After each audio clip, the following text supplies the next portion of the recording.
많은 분들이 저를 좀 답답하게 생각하실 거라고 봅니다. 알아요. 근데 사실 제일 가장 답답한 건 저일 수도 있어요. 자, 봅시다. 코스피가 4거래일간 약 1%가 움직였어요. 근데 그 1%가 어떻게 움직였냐? 5% 급락, 7% 급등, 1.5% 추가 상승, 4% 급락하면서 1%가 움직였어요. 그리고 지금 또 코스피가 5% 빠지고 있습니다. 지금은 뭐 저렴하다, 적정 주가야 이거를 따지는 게 무의미하다는 거예요. 분석으로 움직이는 게 아니라 그냥 누구의 수급이 더 센가 그걸 가지고 움직이는 거라니까. 그러니까 먼 발치에서 지켜보는 게 현명하다는 게 여기서 이유가 나오는 겁니다. 혹자는 이렇게 말씀하십니다. 고점을 어떻게 하냐? 대세에 탑승하면 된다. 5천 찍는 거 봤잖아. 7천도 바로 간다. 그 말이 아니잖아. 저도 코스피 오를 거라고 생각해요. 올라야 되고. 근데 숨 고르기는 필요하다는 게 저의 계속되는 생각이다 보니까 그 부분을 좀 잘 알아주셨으면 좋겠습니다. 작년에 저희가 계속 신고가 행진을 한다고 해서 계속해서 비싸, 과열이야 이렇게 해서 매매 안 하지 않았어요. 저희 작년에 매매 얼마나 많이 했습니까? 그죠? 근데 어제 수급 보신 분들은 아시겠지만 외국인이 8조 원을 팔고요. 개인이 9조 원을 샀습니다. 거기에 저희가 동참을 하고 싶진 않아요, 저는. 네. 투자는 편안해야 됩니다. 그래서 다들 하는 말이 뭐예요? 급하게 움직이는 작전주, 동전주 이런 거 하지 말라고 하잖아요. 지금 제가 보기에는 코스피 코스닥 지수가 그렇습니다. 막말로 지금 코스피가 4.5% 5% 빠지는데 이거 오늘 다 말아 올릴 수도 있는 거예요. 무튼 뭐 저희는 타격은 없습니다. 보유하고 있는 종목 다 수익권이고 현금도 두둑히 역대급으로 많이 챙겨뒀어요. 무조건 바닥에서 많이 빠졌을 때 잡는다 이게 아니라 이성적으로 움직이는 것 같다라고 판단이 들 때 그때부터는 저희 시간입니다. 본격적으로 2월 6일 오늘자의 VIP 전용 비공개 방송을 시작해 보겠습니다. 자, 전일 미국 증시 한번 살펴봅시다. 미국의 3대 증시가 모두 하락했어요. 다우지수가 1.20%, 나스닥 종합은 1.59%, S&P 500은 1.23%, 필라델피아 반도체 지수는 0.06% 하락했습니다. 뭐 지수를 차트에 대입하는 거를 저는 사실 좋아하지도 않고 큰 의미도 없다고 생각을 하는데 그럼에도 전저점과 추세상 하단이라고 볼 수 있는 부분들을 이탈하는 매도 물량이 나왔다라는 거에 대해선 약간 의미가 없지는 않겠다고 생각은 하고 있습니다.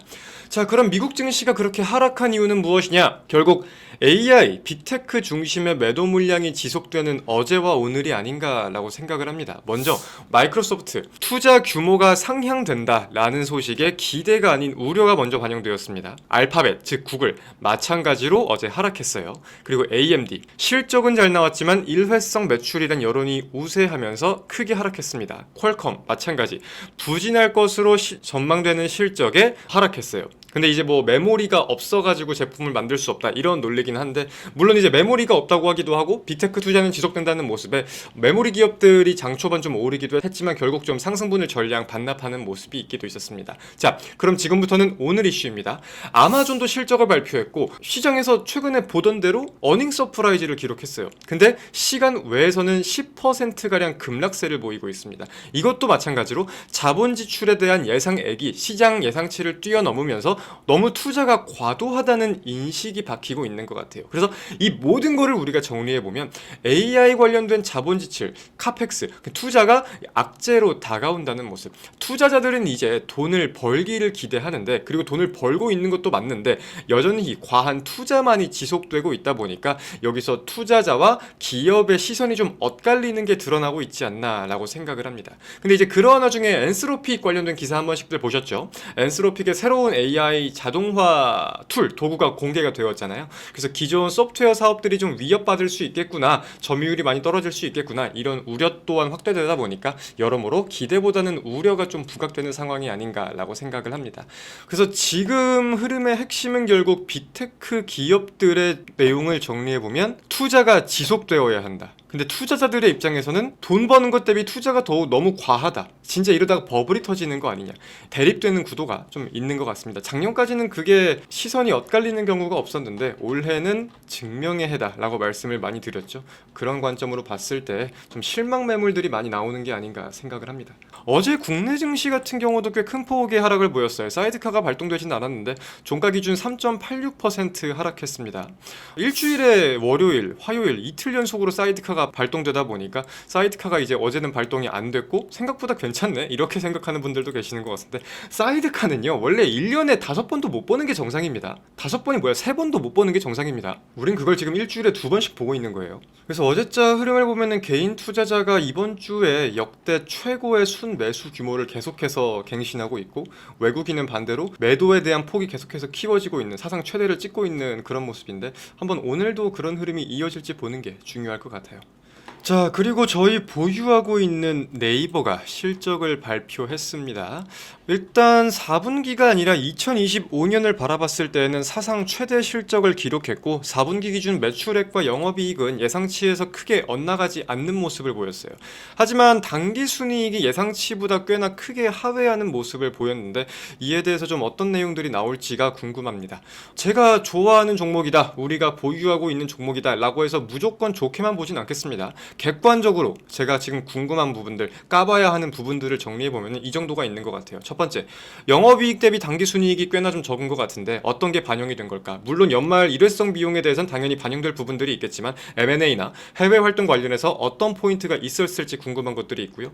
두 번째로는 지금 해외 시장으로 해외 기업들을 많이 M&A를 인수를 하고 눈을 돌리고 있는 포인트가 좀 많이 있잖아요. 그에 대한 목적은 다양할 거고, 그래서 그에 대한 진행 상황, 공시에 나와 있는 내용들 뿐만이 아니라 이어지는 진행 상황이 어떻게 되는지, 플러스 대형마트의 새벽 배송이 과연 네이버 커머스 사업에도 영향이 있을 것이고 어떻게 돌파구를 찾고 있는지, 이런 포인트들도 좀 IR에서 언급이 되었으면 좋겠다고 생각을 하고요.